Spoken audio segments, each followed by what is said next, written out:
మిత్రులారా, మనం ఈరోజు నిజం మాట్లాడుకుందాము. ఎవరు కులము ఎవరు మతము గొప్పది కాదు. ఎవరైతే ఏ దేశంలో పుట్టారో ఆ దేశమే అతనికి గొప్ప. అంతే తప్ప కులమత భేదాలు పెట్టి పక్కవారిని విమర్శించటం అది తగదు. ఎవరి ఆచారాలు వాళ్ళకు ఉంటాయి. ఇప్పుడు ఆచార విషయాలు కులమతాల గురించి కాదు నేను మాట్లాడుతుంది. అమెరికా ఎవడవాడు అమెరికా ఎవడో ప్రపంచ దేశాల చక్రవర్తి వాడేమైనా వాడికి భారతదేశం దాసోహం అని ఎందుకు అనాలి? వాడు చెబితే మనం రష్యాలో ఆయిల్ కొనాలా? లేకపోతే ఆడి దగ్గర మనం ఆయిల్ కొనాలా? వాడు ఎక్కడ చెప్తే అక్కడ మనం వినాలా? ఇది ఎంతటి అమానుష కార్యక్రమం! ఇటువంటి కార్యక్రమాలని మనం స్వాగతిస్తే మనం మళ్ళీ బానిసలుగా అవుతాం తప్ప మళ్ళీ మనకు ఒక ఉపయోగం లేని భారతదేశం మనకి మళ్ళీ వస్తుంది. ఎందుకు వలనంటే ఇది గతంలో బ్రిటిష్ వాళ్ళు పరిపాలన చేసినప్పుడు ఎందరో మహానుభావులు ప్రాణాలు అర్పించి వారి యొక్క కుటుంబాలను త్యాగం చేసి మనకు సంపాదించి పెట్టినటువంటి ఈ భారతదేశం హక్కు స్వతంత్రాన్ని మనం మళ్ళీ అమెరికా చేతిలో తీసుకెళ్ళి పెట్టవలసినంత అవసరం మనకేం వచ్చింది? మనకు వనరులు లేవా? మనకు ధాన్యం పండదా? మనకు పప్పు దినుసులు లేవా? ఆయిల్ వనరులు లేవా? అన్నీ ఉన్నాయి. కాకపోతే దాన్ని వినియోగించుకునేటువంటి అవకాశాలని మనం తీసుకోవట్లేదు.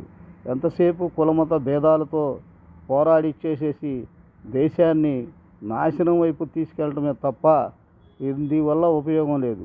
అభివృద్ధి ఏంటి? అభివృద్ధి ఈరోజు ఇరాన్ దేశం నుంచి మనకి ఆ ప్రక్క నుంచి వచ్చే ఆయిల్ లేకపోతే మనకు వంట లేదు, ఇక్కడ గ్యాస్ లేదు, బళ్ళు నడవట్లేదు, వంట లేదు, బళ్ళు నడవట్లేదు.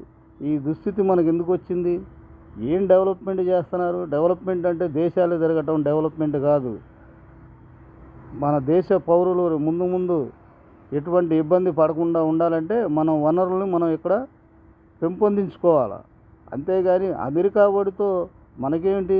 వాడి దగ్గర ఏముందని చెప్పేసి వాడితో ఒప్పందం చేసుకున్నారు. వాడి దగ్గర ఏం ఆశించారు? మన దేశానికి వచ్చిన లాభం ఏంటి వాడిని కలుపుకుంటాం వలన? ఇది కరెక్ట్ కాదు. ఇటువంటివి మనం మానుకోవాలి. దేశ అభివృద్ధి కావాలంటే దేశంలో వనరులను మనం పెంపొందించుకోవాలి తప్ప ఇంతకుముందు కట్టెల పొయ్యితో వంటలు చేసుకొని బతికినట్టు మన భారతదేశాన్ని మనకు లేనటువంటి గ్యాస్ని ప్రజలకు అలవాటు చేసేసేసి ఇక్కడ ఈరోజు ప్రజలు నానా ఇబ్బంది పడటానికి కారణం ఎవరు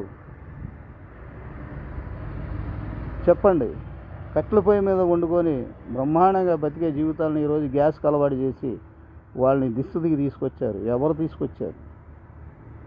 సరే, ఆ సంగతి పక్కన పెడదాం. ఇప్పుడు మనకు కావాల్సిందేంటి? మన ప్రజలకు ఏం కావాలి? దాన్ని మనం ఎందుకు డెవలప్మెంట్ చేయట్లేదు? సైన్స్ని ఎందుకు డెవలప్మెంట్ చేయట్లేదు? ఏం సైన్స్ డెవలప్మెంట్ చేస్తున్నారు? ఒక పళ్ళానికి బెజ్జం వేసేసి మురికాలలో వదిలేస్తే గ్యాస్ వస్తుందని చెప్పేసి ఇప్పుడు ఉన్నటువంటి ప్రధాని నరేంద్ర మోడీ చెప్తున్నాడంటే ప్రజలను నిజంగా ఎంత అమాయకుల్ని చేస్తున్నాడో ఆయన అర్థం కాదు. ఈయన చెప్పే మాటలకు కాక మళ్ళీ ఇతర దేశాల ముందు కూడా మనల్ని తల ఉంచుకునేలాగా మన భారత ప్రధాని ఈరోజు చేయటం ఇది మన దురదృష్టకరం. మనకున్న దాంట్లో సరిపెట్టుకోవాలి. మనకున్నది లేనిది చూసి ఏమీ లేదు అనేది చెప్పేసి దాన్ని డెవలప్ చేసుకోవాలి. మన ఆహార ధాన్యాలన్నీ తీసుకెళ్ళి అమెరికా వాడికి అప్పచెపితే వాడు చెప్పిన రేటుకి ఇతర దేశాలకు వాడు అమ్ముకుంటాడు. మన సంపదను వాడు అమ్ముకుంటాడు. వాడు అలాగే గల్ఫ్ దేశాల్లో తీసుకుంటున్నటువంటి చమురు వాడు చెప్పినట్టు ప్రపంచ దేశాలు కొనాల. వీడు అక్కడ దళారి. అంటే మనం దళారులను నమ్మి మన సంపదను తీసుకెళ్ళి దళారి ముందు పెడితే ఆ దళారి గాడు తీసుకెళ్ళి ఇంకోటి నమ్ముకొని వాడు డబ్బు సంపాదించుకుంటాడు. ఇటు వచ్చేసేసి గల్ఫ్ దేశాల్లో ఉన్న ఆయిల్ని వాళ్ళందరినీ కొట్టి వాళ్ళని చంపి ఆ ఆయిల్ని మొత్తం వాడు స్వాధీనపరుచుకొని ప్రపంచ దేశాలకు వాడు అమ్మితే అది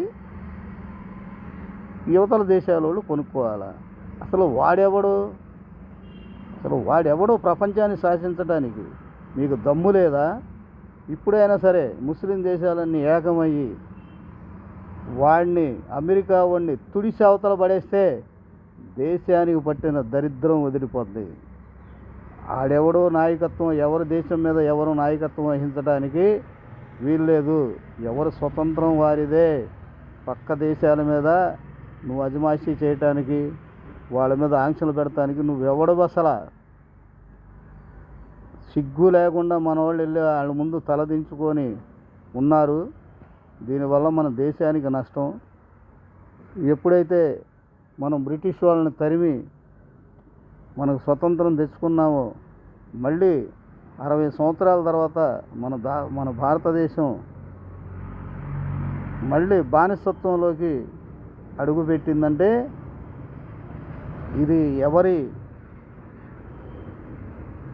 నిర్లక్ష్య వైఖరి, ఎవరు స్వార్థపరులు, వారి స్వార్థం ఏంటి, దీనివల్ల ప్రజలకు ఎంత నష్టం, వారికి వచ్చే లాభం ఏంటి?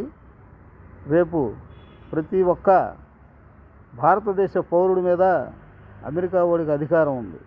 ఉండబట్టే వాడు నెల రోజులు నువ్వు రష్యాలో ఆయిల్ కొనుక్కోని వాడు మనకు చెప్పాడు. అంటే మనం ఎంత దౌర్భాగ్య స్థితిలో బ్రతుకుతున్నామో అర్థం చేసుకో.